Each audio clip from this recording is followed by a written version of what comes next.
So this is the fifth and the final shloka of the stotram itself. There is one more shloka, which is the Phalashruti, which talks about the benefits of doing the chant. But in this shloka, we come to the end of the entire stotram. This shloka, I'll read the individual words of the shloka now.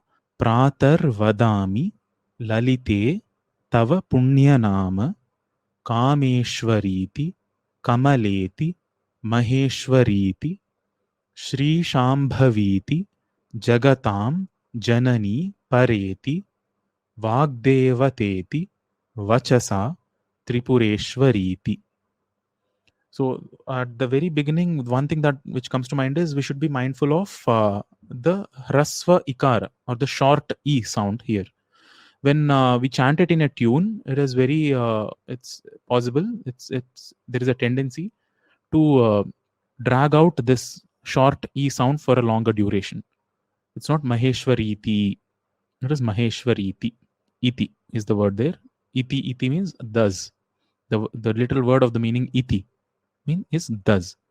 So it ends with a short E sound. Kameshwariti. Here this one is a dirgha. Kameshwariti. So the significance of words that are ending in A and E they are most commonly found when a feminine, when somebody is being addressed, when in feminine gender. It's not necessary that it's always a female.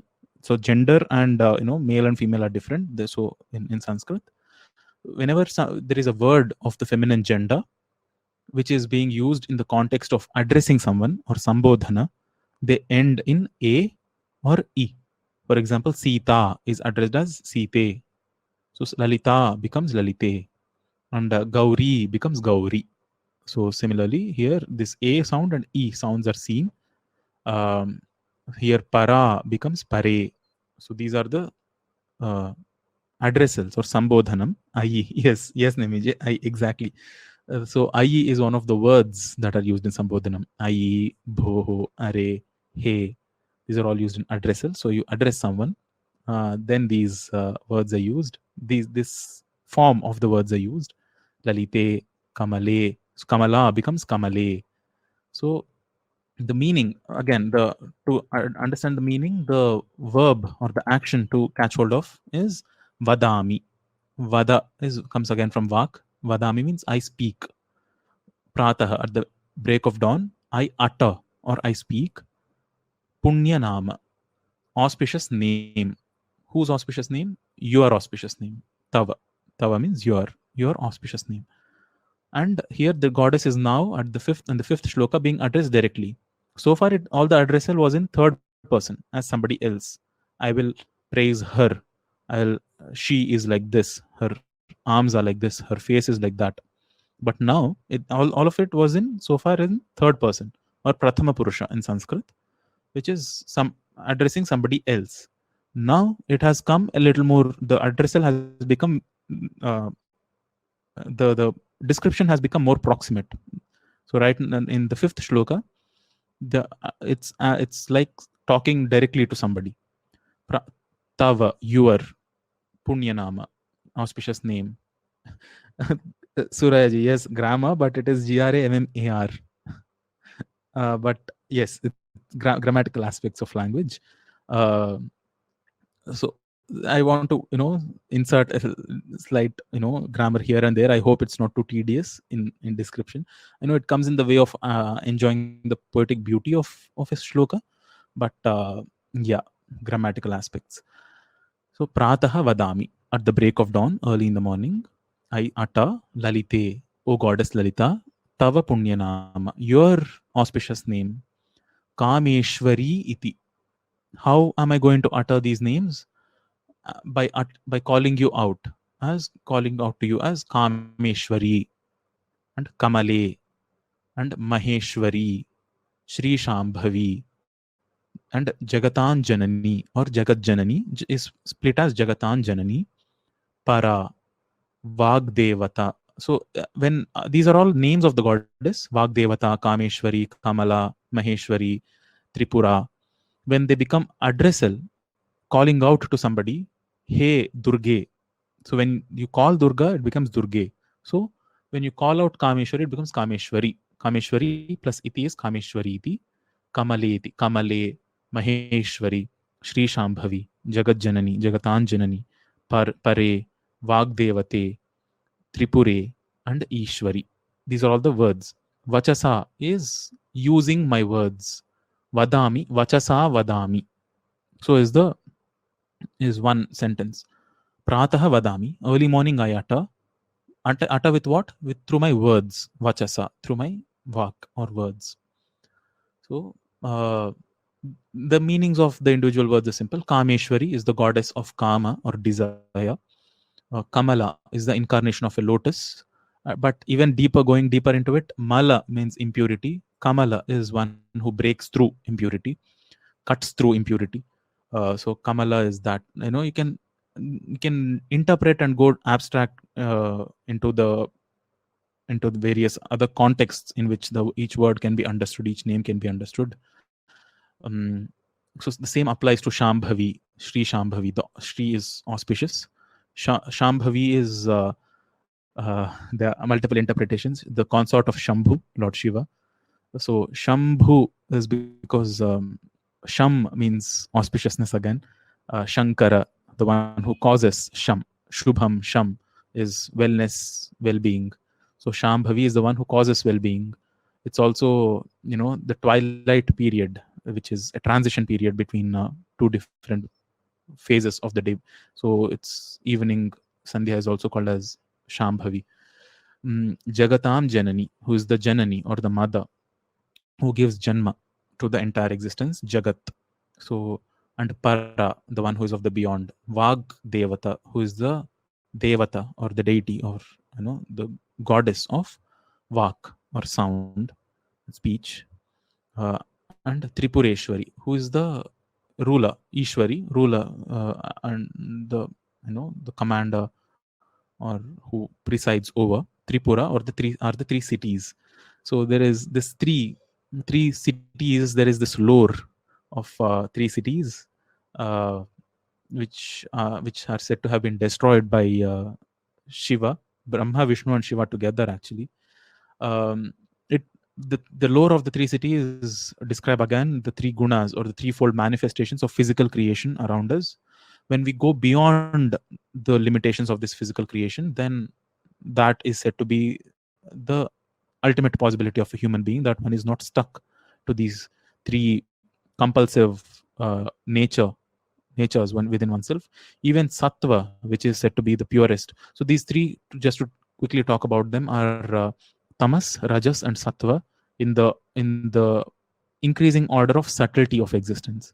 Subtlety, when I say subtlety, tamas or inertia is the most gross or the most stuck form of existence, that everything is compulsive. You approach any activity of life because you have no other choice in doing what you're doing. You're just driven by compulsions within you. And then rajas is mode of activity. Like you have you are passionate about something, and you go very strongly, not towards anything or everything which you are being driven towards, but rather towards that which you have an inclination for. You pick out that one particular thing, and your activity is strong in that rajasic nature. So that is rajas. So where the compulsions are not as bad as tamas, but it's one level of refinement over your own capabilities. And then sattva is even more refinement of one's own capabilities, and taking more charge of how one's activities are. It's a finer and subtler way of uh, choice of being. So all these three, sattva, rajas, and tamas, these three gunas or innate natures or tendencies that one can be in, are all still at a physical plane of existence. So everything that happens in these three different gunas, so there is nothing which is purely sattva or purely rajas or purely tamas. There are in Bhagavad Gita again, it's a combination, it's a mixture, it's a cocktail of three gunas. In different phases of our life we have, and different approaches, we have these three tendencies playing up within ourselves. The objective of the ultimate objective, nirvana, moksha, mukti, all these words describe being beyond, crossing all these three planes of three natures of existence. But goddess, being the one who presides over the worldly existence, she is the one who plays through all these three manifestations of human nature, or, or the nature of the existence itself around us, which can be categorized into these three modes of these three gunas of sattva, rajas, and tamas, which are symbolized as three cities, or three three puras, three nagaris, or of Tripura. So there are multiple other stories which the culture itself is dialectical, which means that all these profound truths of existence are presented as beautiful stories. It's on us if we want to just enjoy the story and leave it there, or glean insights, or just derive insights, apply it in our daily lives. That choice is left to us. So Tripureshwari is the she's the ruler of these three aspects of existence. The gist of the summary of the entire shloka is Pratah vadami, pratar vadami. At the break of dawn, I utter vachasa, through my words. Lalite tava punyanama, O goddess Lalita, your auspicious name. Kameshwari iti, by uttering your name as Kameshwari. Kamaleti, by uttering your name as Kamala. Kamale, as calling you out as Kamale. Maheshwari iti, calling you out as Maheshwari. Shri Shambhavi iti, calling you out as Shri Shambhavi. Jagat Janani, Para, Jagat Janani, Pare, Vagdevate, Tripureshwari. So by calling you out, using, by addressing you, by seeking you, by calling you out in all these names. There is only one place where there is a anuswara sound, and here it is the second row. Cha, cha, ja, jha, nya. So Jagatan Janani, nya. So that nya sound plays out here. So it is not Jagatang, it's not nga, it is not ana, it is not na, or it is not ma. It is nya, which corresponds to the second row of the consonants. Let me chant it as a shloka once. Pratar vadami lalite tava punya nama Kameshwariti kamaleti maheshwariti Shri Shambhaviti jagatan janani pareti Vagdevateti vachasa tripureshwariti. I hope that was clear. One more time I'll chant it, just for fun. I like the shloka. Pratar vadami lalite tava punya nama Kameshwariti kamaleti maheshwariti Shri Shambhaviti jagatan janani pareti Vagdevateti vachasa tripureshwariti.